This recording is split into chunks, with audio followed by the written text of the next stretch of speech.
बच्चे को मिली ऑपरेशन से मुक्ति।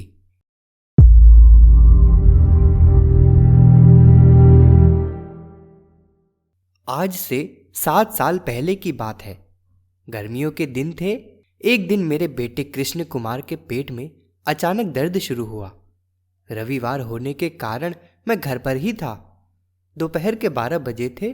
कड़ी धूप थी, लेकिन उसकी हालत देखकर तुरंत उसे साइकिल पर बिठाया और डॉक्टर के पास लेकर गया। डॉक्टर का नाम था जीएल कुशवाहा। वे उस इलाके में नए नए आए थे। इस तरह का दर्द मेरे बेटे को 4 महीने पहले शुरू हो चुका था, लेकिन उसे चेकअप के लिए डॉक्टर के पास उसी दिन लेकर आया था।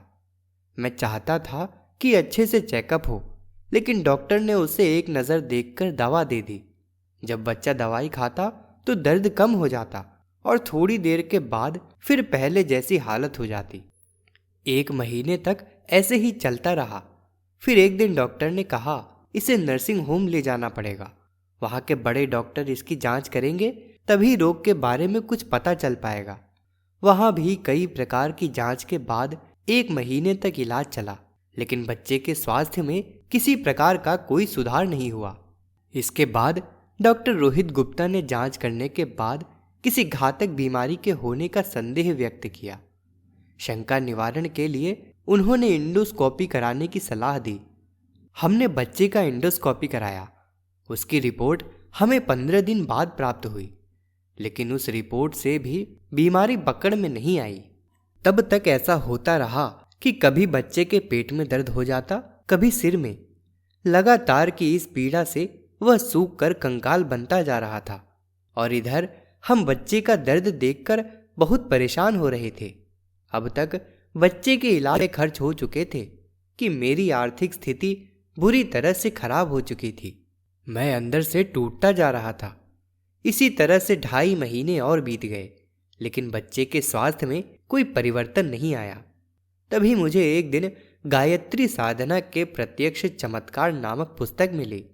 उस पुस्तक में ऐसे बहुत से लोगों का उल्लेख था जिन्होंने पूज्य गुरुदेव के अजस्र अनुदान पाए थे। इसे पढ़कर मैंने सोचा कि इतने सारे लोगों को गायत्री मंत्र के अनुष्ठान से आश्चर्यजनक रूप से लाभ हुआ है, तो शायद इसका अनुष्ठान करने से माँ गायत्री थोड़ी कृपा हम पर भी कर दें। यह सोचकर मैंने निश्चय किया कि मैं 1 महीने का गायत्री मंत्र का अनुष्ठान करूंगा। अगले ही दिन मैंने संकल्प लेकर अनुष्ठान प्रारंभ कर दिया।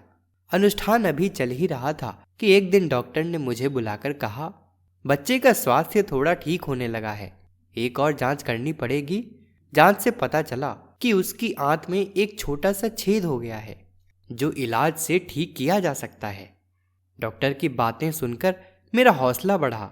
मेरे मन में प्रेरणा जगी कि मैं अपने बच्चे को एक बार शांतिकुंज ले जाऊं। वहां जाते ही मेरा बच्चा बिल्कुल ठीक हो जाएगा। मैं बच्चे को लेकर शांतिकुंज के लिए चल पड़ा, लेकिन वहां पहुंचते पहुंचते बच्चे की तबीयत बहुत ज्यादा खराब हो गई। डॉक्टर को दिखाया गया। डॉक्टर ने कहा तुरंत ऑपरेशन करना पड़ेगा। आप कल सुबह ठीक 9:30 बजे बच्चे को ऑपरेशन के लिए ले आइए।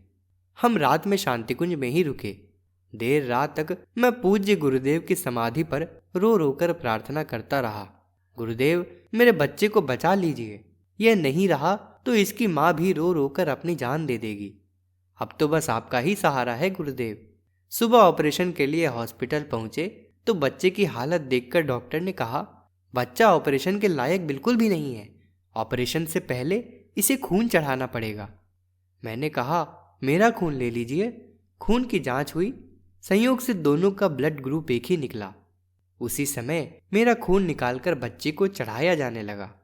खून चढ़ते ही बच्चे को अचानक से तेज बुखार आ गया। आखिरकार उस दिन ऑपरेशन रोकना पड़ा। रात भर असमंजस की स्थिति बनी रही। अगले दिन सुबह डॉक्टर आए। उन्होंने बच्चे का चेकअप किया और चकित स्वर में बोले कि बच्चा अब तेजी से स्वस्थ हो रहा है। अगर इसी तरह सुधार होता रहा तो ऑपरेशन की जरूरत नहीं रह जाएगी। फिलहाल आप बच्चे को साथ ले जा सकते हैं। मैं बच्चे को वापस ले आया। अगले 2-3 दिनों में बिना किसी दवा के ही बच्चा पूरी तरह से स्वस्थ दिखने लगा। फिर से जांच की गई तो पता चला कि आंत का घाव बिल्कुल भर चुका है।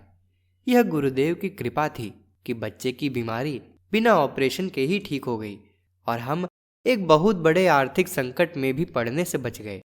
शांतिकुंज से वापस जाते समय मैं बहुत देर तक पूज्य गुरुदेव तथा वंदनीय माता जी की समाधि के आगे हाथ जोड़कर चुपचाप खड़ा रहा, क्योंकि उनके अनुदान के लिए कृतज्ञता व्यक्त करने के लिए मेरे पास शब्द नहीं थे। प्रस्तुति राम बाबू पटेल, बादलपुर, इलाहाबाद, उत्तर प्रदेश। अगर आपको हमारी यह वीडियो पसंद आई हो तो इसको लाइक करें, कमेंट और शेयर ज़रूर करें। साथ ही हमारे YouTube चैनल ऋषि चिंतन को सब्सक्राइब कर बेल आइकन भी दबाएं ताकि आपको आने वाले वीडियोस की नोटिफिकेशंस मिलती रहें। धन्यवाद।